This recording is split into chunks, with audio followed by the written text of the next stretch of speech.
सुनना, जब महाराज विश्वामित्र ने राजा अम्ब का बहुत नाम सुना है तो अम्ब की गलियों में घूमने के लिए, आजमाइश करने के लिए धीरे धीरे चल पड़े। जब चल पड़े तो गांव के लड़का ने रास्ता दे दिया, बोले कृष्ण गोविंद हरे मुरारी है नाथ नारायण वासुदेव। बाबा जी सीताराम। बोले सीताराम भैया। बोले कैसे महाराज का चक्कर में हो हैं? आज जैसे महात्मा धो रहे, आज के तो बहुत बढ़िया है। पहले के महात्मा कहोगे भैंसियां बोल रहा थे, कहोगे बदबदियां बोल रहा थे।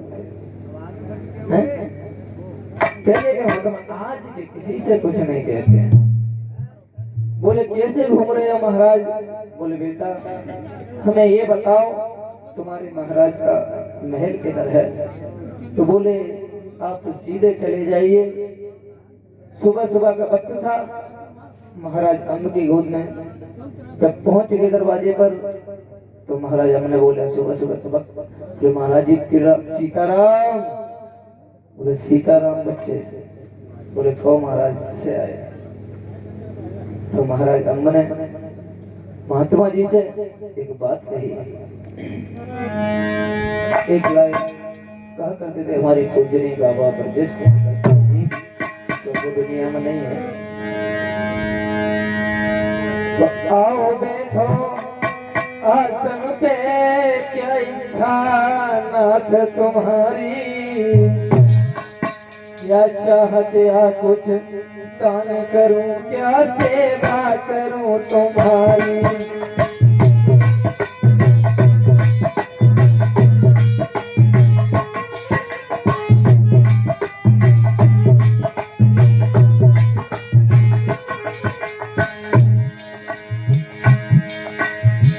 आओ बैठो आसन पे, क्या इच्छा नाथ तुम्हारी,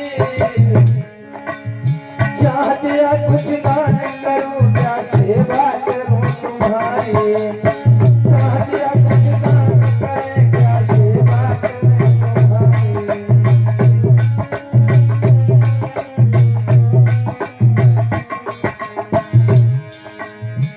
शत्रुघ्न द्वार द्वार पे कभी किसी के न जाते। शत्रुघ्न द्वार द्वार पे कभी किसी के न जाते। होती है शुभ हरि संत के दर्द कभी हो पाते।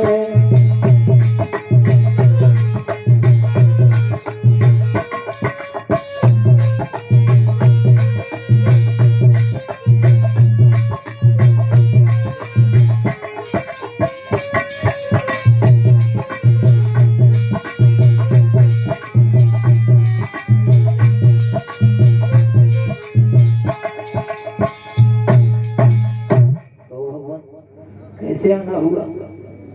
तो महाराज विश्वामित्र बोले मुझे कैसे यकीन होगा कि जो मैं मांगूंगा वो आप दे दोगे? बोले भगवान महात्माओं की सबसे लंबी सेवा बताई गई और भगवान की किस्मत में सबसे ज्यादा सुख संतों का सम्मान करने में है। आप मांगो, क्या मांगोगे? तो अम्ब से बोले हैं विश्वामित्र कि पहले तुम गुरु की सौगंध दिखा जाओ और दरवाजा भर जाओ, उसके बाद हम मांगे। तो एक लाइन पूज्य ने तुलसीदास जी कहा करते थे कि प्रथम भक्ति संतन करि संगा।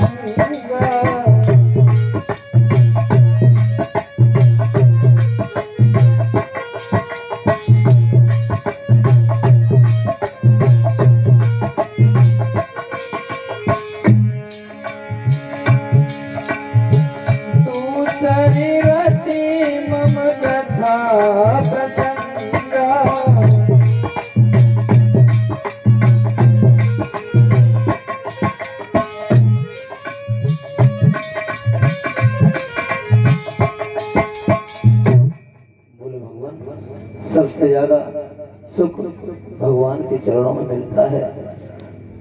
जब ये का भगवान के चरणों में मिलता है राजा अम्ब से कहा पहले तुम गुरु की सौगंध खा जाओ और त्रिवाचा भर जाओ। तो महाराज अम्ब बोले त्रिवाचा की बात कह रहे हो, त्रिवाचा की बात कह रहे हो, कोई बात नहीं।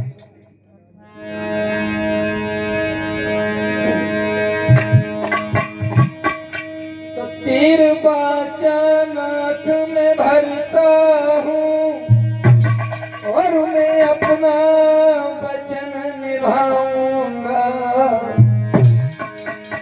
सौगंध गुरु की खाता हूँ, नहीं से कदम हटाऊंगा।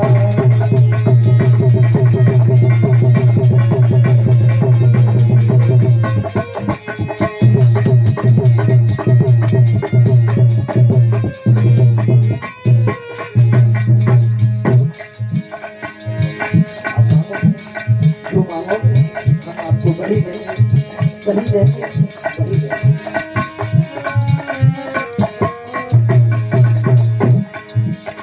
मांगो मांगो दिल से मांगो, क्या इंसान नाथ तुम्हारी है। दिल की खोलो मुख से बोलो, ये सेवक खड़ो अगारी है।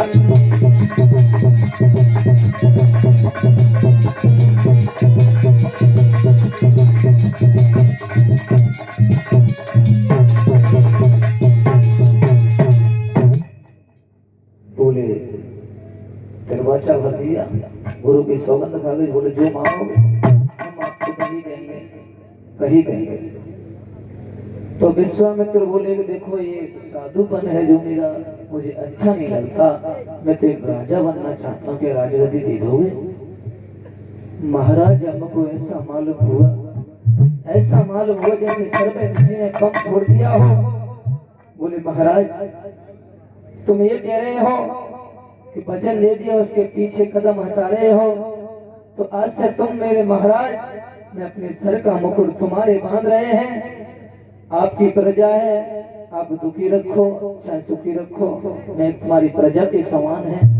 ये दौलत से भरा भंडार आपका है, जो भी हक है आपका हक है, आप यहाँ के अधिकारी। विश्वामित्र बोले महाराज जैसा नाम सुना वैसा ही काम।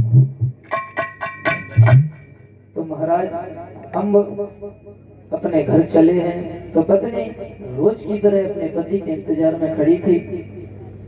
तो जब आते हुए देखा तो हुआ ऐसा,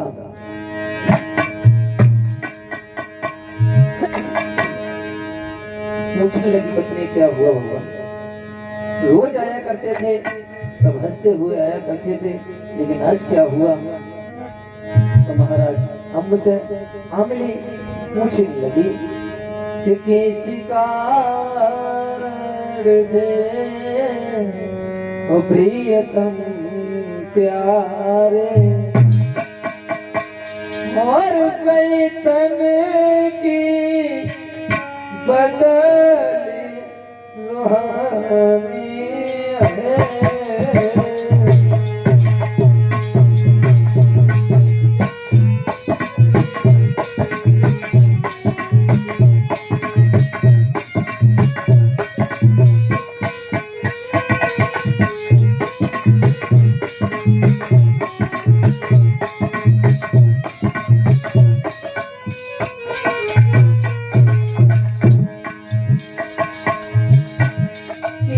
कारण से प्रीतम प्यारे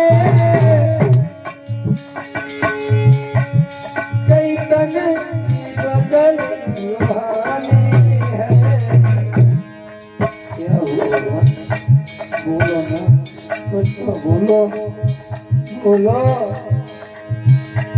क्या दुख में कोई संगी न हुआ, चेहरा को ढके क्यों पानी है।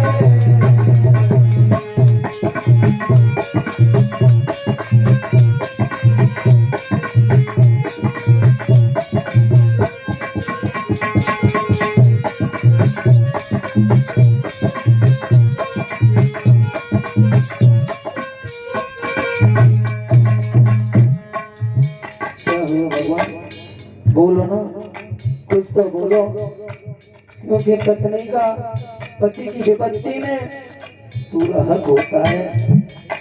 और अगर मेरी बात मानो तो मैं आपको दो बातें बताएं। आपसे कह रहा हूँ, आप मेरी दो बातें मानो तो मैं आपको बताएं।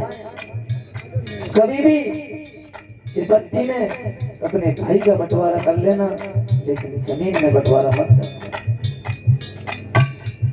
कभी भी कोई रिश्तेदार परेशान हो तो उसके यहाँ जाओ तो कम से कम 1,000 रुपए दे के आना, क्योंकि अगर तुम्हारे जैसे 20 चले गए तो उसका इलाज हो जाएगा।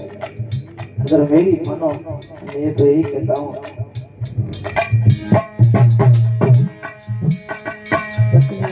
अपने पति से सवाल करती है तो महाराजा को बोले, अरे गया तीर बाचा में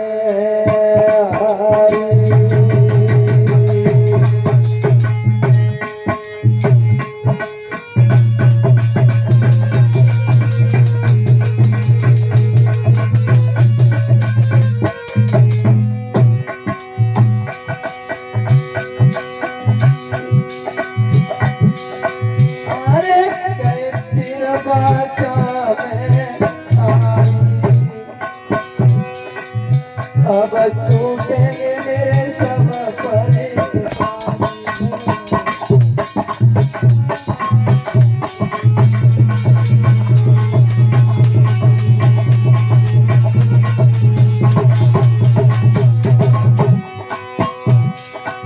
अरे बात गई है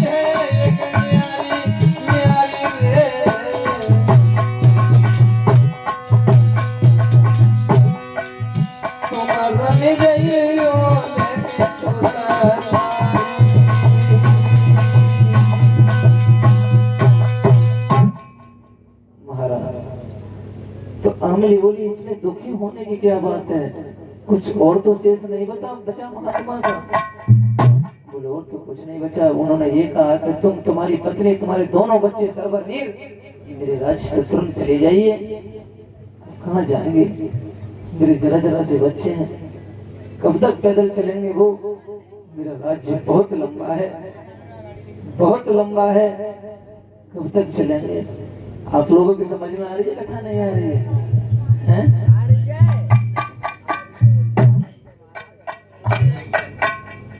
बोले कब तक पैदल चलेंगे।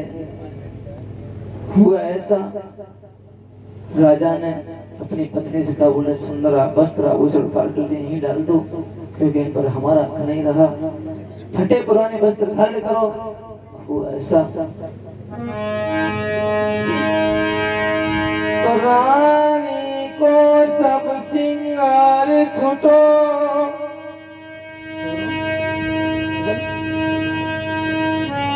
केवल एक साड़ी मोटी है, राजा पे केवल हर धोती है, बेटन पे सिर्फ धोती है।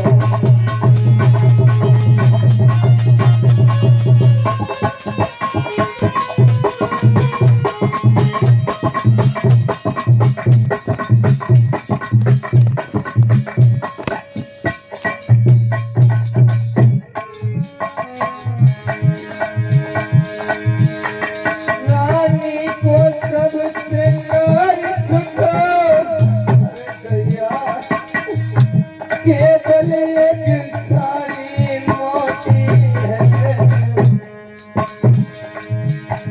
राजा पे केवल धोती है, बेटा पे सिर्फ धोती है।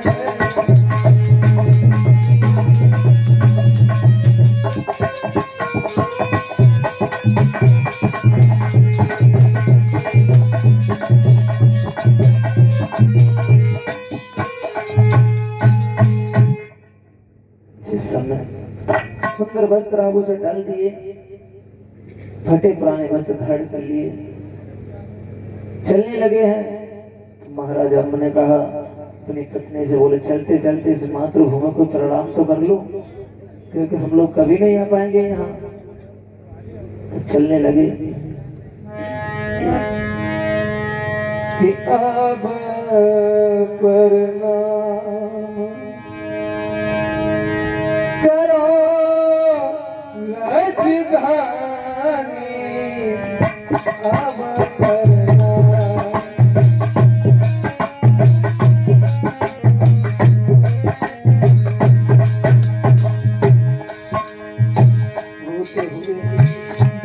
हुए जा रहे हैं।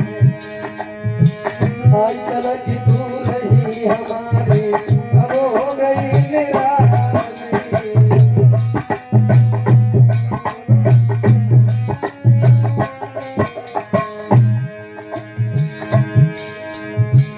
आज तलक तू रही हमारी, अब हो गई निराली।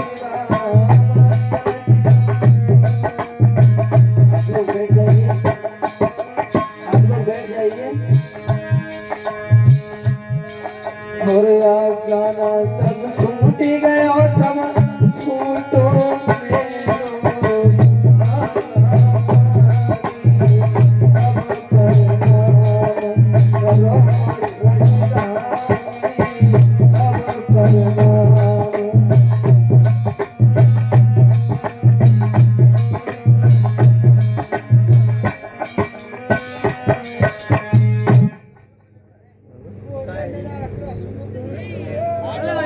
भैया लाइट आई कुछ चली गई।